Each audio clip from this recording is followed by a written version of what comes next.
আসসালামু আলাইকুম। আয়াথম কুকিংয়ে আপনাদের জানাই সকলকে স্বাগতম। এই গরমে তেল মশলা আটা ময়দা বাদ দিয়ে এইরকম একটি স্বাস্থ্যকর যদি খাবার হয় তাহলে ছোট থেকে বড় সকলেই পছন্দ করবে। আর এটি বানানো খুবই সহজ, অল্প সময়ের মধ্যে 10 মিনিটে বানিয়ে নিতে পারবেন বাড়িতে থাকা উপকরণ দিয়ে। আর এটি একবার বানিয়ে খেলে বারবার রিকোয়েস্ট করবে বাড়ির সদস্য। এটি বাচ্চাদের টিফিনে বলো বা চায়ের সাথে সন্ধ্যাবেলায় বা সকালে জলখাবারে বানিয়ে নিতে পারো, একদম সহজ উপায়। এটি খেতে অসাধারণ লাগে, একদম তেল মশলা ছাড়াই বা তেল মশলা কম তেল মশলা দিয়ে বাড়িতে বানিয়ে নিতে পারবেন। এটি একবার বানিয়ে খেলে বড়রা তো দূরের কথা, বাচ্চারাও কেড়ে খাবে। তবে চলো দেরি না করে রেসিপিটি শুরু করা যাক। রেসিপি শুরু করার আগে অনুরোধ জানাই, রেসিপিটি ভালো লাগলে প্লিজ লাইক কমেন্ট শেয়ার করে যাবেন। আর যারা আমার চ্যানেলে নতুন, চ্যানেলটিকে সাবস্ক্রাইব করে পাশে থাকার জন্য অনুরোধ জানাই। তবে চলো শুরু করছি। এখানে প্রথমে আমি নিয়ে নিচ্ছি 1 কাপ পরিমাণ সুজি। এখানে আমি মোটা দানা সুজিটা নিয়েছি, তবে আপনারা যে কোনো সুজি নিয়ে নিতে পারেন। এখানে আমি মেজারিং কাপের 1 কাপ পরিমাণ সুজি নিয়েছি, তবে আপনারা যে কোনো কাপ বা বাটির মাপ করে সুজিটা নিয়ে নিতে পারেন। আমি এরকম একটি মেজারিং কাপের মাপ করে নিচ্ছি। মাপ করে নিলে কি পরিমাণটা ঠিক সঠিক হয় আর টেস্টটাও সুন্দর আসে, তাই মাপ করে বানাবার চেষ্টা করবেন। এখানে আমি মেজারিং কাপ নিয়েছি, তবে আপনারা যে কোনো কাপ বাটি গ্লাস মাপ করে নিয়ে নিতে পারেন। এবার দিয়ে দিচ্ছি 2 টেবিল চামচ পরিমাণ টক দই। এখানে আমি ফ্রেশ টক দইটা নিয়েছি, যদি ফ্রেশ টক দইটা না থাকে 1 টেবিল চামচ পরিমাণ এখানে ইউজ করতে হবে। ফ্রেশ টক দইয়ের মধ্যে টকের পরিমাণটা কম থাকে, তাই এখানে 2 টেবিল চামচ পরিমাণ ইউজ করলাম। আর যে টক দইটা 2 থেকে 3 দিন হয়ে যায় তার টকের পরিমাণটা একটু বেড়ে যায়, তাই এখানে ফ্রেশ টক দইটা একটু বেশি নেবেন। আর যদি ফ্রেশ টক দই না থাকে তাহলে 1 টেবিল চামচ পরিমাণ নিতে হবে। এবার ভালোভাবে মিক্স করে নিতে হবে টক দইটা আর সুজিটা। মিক্স করা হয়ে গেলে এখানে এবার আমি অল্প অল্প পানি দিয়ে একটি মিক্সচার তৈরি করে নেব। এখানে বেশি পানি দেব না বা একসাথে দিয়ে দেব না, অল্প অল্প দিয়ে ঠিক এরকম একটি ব্যাটার তৈরি করে নিতে হবে। এখানে আমার মোট 1 কাপ সুজিতে 1 কাপ পানি লেগেছে। এবার এরকম একটি ব্যাটার তৈরি করে নিতে হবে। এখানে আমার ব্যাটারটা তৈরি করা হয়ে গেছে। এবার এটা রেস্টে রেখে দেবো। যেহেতু এখানে সুজি দিয়ে বানাচ্ছি তাই অবশ্যই রেস্টে রাখা প্রয়োজন, যাতে সুজিটা ফুলে সুন্দরভাবে ডবল হয়ে যায়। তবে ফিরে আসছি 10 মিনিট পর। এখানে 10 মিনিট পর ফিরে এসেছি। দেখো সুজিটা ফুলে কতটা পানি টেনে নিয়েছে, আর এখানে সুন্দরভাবে ব্যাটারটা ঘন হয়ে এসেছে। তাই এখানে আমি এবার দিয়ে দেব কিছু ভেজিটেবিল। এখানে প্রথমে আমি দিয়ে দিচ্ছি আলু। এখানে আমি কাঁচা আলু নিয়েছি। আলুকে আমি গ্রেট করে নিয়েছিলাম, গ্রেট করে পানির মধ্যে 2 থেকে 3 বার মতন ধুয়ে নিয়েছি। এখানে এরকম সরু সরু করে গ্রেট করে নিয়েছি। এবার এর মধ্যে দিয়ে দিচ্ছি পেঁয়াজ কুচি। এখানে আমি একটি মিডিয়াম সাইজের পেঁয়াজকেও ঠিক একইভাবে কুচি করে নিয়েছিলাম। আর আলুটা আমি একটি ছোট সাইজের আলু নিয়েছি, তবে পেঁয়াজটা আপনারা চাইলে স্কিপও করতে পারেন। তবে পেঁয়াজটা দিয়ে দেখবেন খেতে খুবই সুন্দর লাগে। তবে যারা পেঁয়াজ খেতে পছন্দ করো না তারা স্কিপ করতে পারো। দিয়ে দিচ্ছি 1 মুঠো পরিমাণ ধনেপাতা কুচি। দিয়ে দেবো কাঁচা লঙ্কা। এখানে বাচ্চাদের জন্য যদি বানিয়ে থাকেন তাহলে কাঁচা লঙ্কাটা স্কিপও করতে পারেন। এবার দিয়ে দেবো গ্রেট করে রাখা গাজর। এখানে আমি একটি বড় সাইজের গাজরকে গ্রেট করে নিয়েছিলাম, সেই গাজরটাকে আমি দিয়ে দিচ্ছি। এবার দেওয়ার পর সুন্দরভাবে মিক্স করে নিতে হবে। এখানে হ্যান্ড মিক্সের সাহায্যে আমি মিক্স করে নিচ্ছি, তবে আপনারা চাইলে কাঁটা চামচের সাহায্যেও মিক্স করে নিতে পারেন। এবার এখানে মিক্স করা হয়ে গেলে আমি মনে হচ্ছিল যে ব্যাটারটা একটু ঘন লাগছিল, তাই এখানে আমি 1 টেবিল চামচ পরিমাণ পানি দিয়ে আবারও ফেটিয়ে নিয়েছি।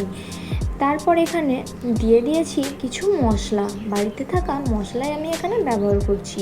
প্রথমে দিয়ে দিচ্ছি 1/2 চা চামচ পরিমাণ চাট মশলা। দিয়ে দেব 1/2 চা চামচ পরিমাণ বেকিং পাউডার। এখানে বেকিং পাউডারটা অবশ্যই ইউজ করতে হবে, বেকিং সোডাটা না। তবে বেকিং পাউডারটা না ইউজ করতে চাইলে এখানে ইনোটাও ইউজ করতে পারো, তবে ইনো আমাদের বাড়িতে খুব বেশি অ্যাভেলেবেল থাকে না, তাই এখানে বেকিং পাউডারটা সবাই বাড়িতে অ্যাভেলেবেল থাকে, তাই এখানে বেকিং পাউডারটা ইউজ করে নিতে হবে। এখানে আমি 1/2 চা চামচ পরিমাণ বেকিং পাউডার দিয়ে দিয়েছি। আর দিয়ে দিচ্ছি ওই একই চামচে 1/2 চা চামচ পরিমাণ ম্যাগি মশলা।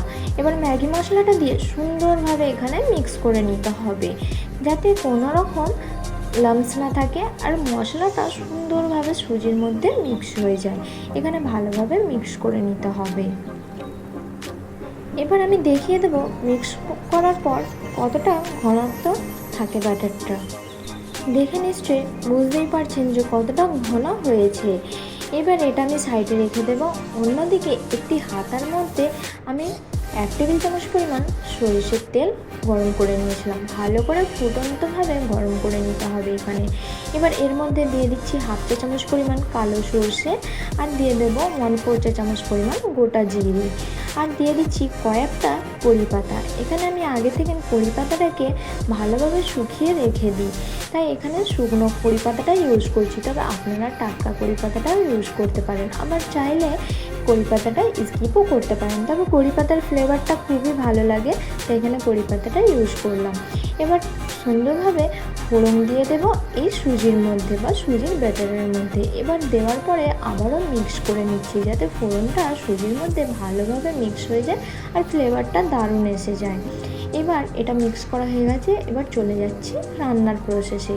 এখানে আমি একটি আপ্পা প্যান নিয়েছি, তবে আপনারা চাইলে যে কোনো কড়া বা ফ্রাই প্যানের মধ্যে অল্প অল্প ব্যাটার দিয়ে যেভাবে চিতই পিঠে বা পাকান পিঠে বানানো হয় সেইভাবেও ফ্রাই করে নিতে পারেন। তবে এখানে আমি আপ্পা প্যান নিয়েছি, আপনারা চাইলে আপ্পা প্যানের বদলে তড়কা প্যানও নিয়ে নিতে পারেন। এবার আপ্পা প্যানটার মধ্যে অল্প একটু তেল নিয়ে আমি ব্রাশ করে নিচ্ছি, একদম অল্প 1/2 চা চামচ পরিমাণ। এবার তেলটা সুন্দরভাবে গরম হয়ে আসলে বা আপ্পা প্যানটা সুন্দরভাবে গরম হয়ে আসলে 1 চা চামচ করে আমি ওই ব্যাটারটা দিয়ে দেব। এখানে সুন্দরভাবে দিয়ে দিতে হবে।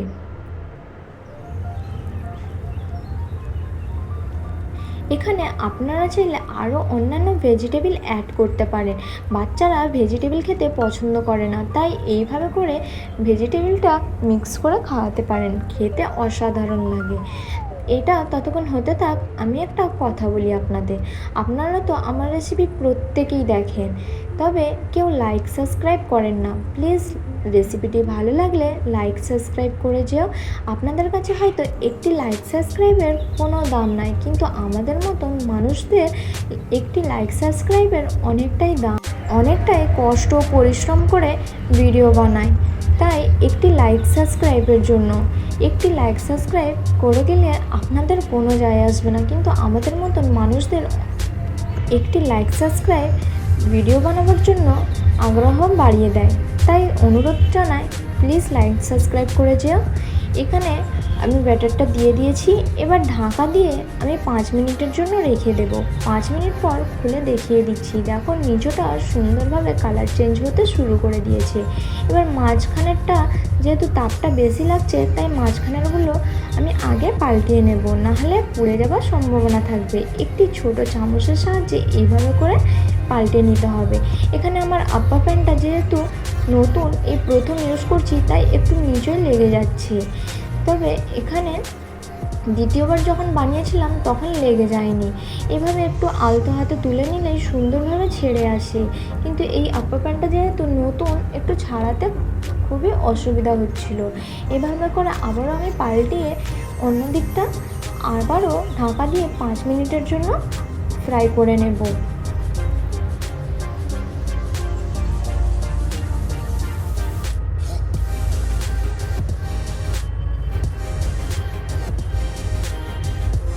এবার এপিট ওপিট হালকা লাল হয়ে আসা পর্যন্ত সুন্দরভাবে ফ্রাই করে নিতে হবে। এখানে আমার ফ্রাই করা হয়ে গেছে। এবার আমি তুলে নিচ্ছি একটি প্লেটের মধ্যে। এবার দেখো কতটা সুন্দরভাবে উঠে আসছে, তাই না?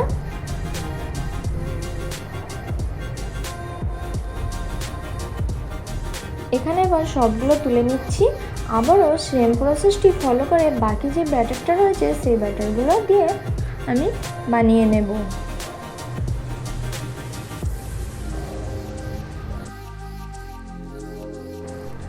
একইভাবে আমি আবারও বানিয়ে নিচ্ছি। তবে দ্বিতীয়বার বানাবার সময় আর কোনো রকম তেল ব্রাশ করার প্রয়োজন নাই, যেহেতু এর মধ্যে আগেই তেল ব্রাশ করেছিলাম, তাই আর তেল ব্রাশ করার কোনো প্রয়োজন নাই। 1 টেবিল চামচ পরিমাণ আর 1/4 চা চামচ পরিমাণ তেল দিয়ে পুরো নাস্তাটা তৈরি হয়ে যাবে।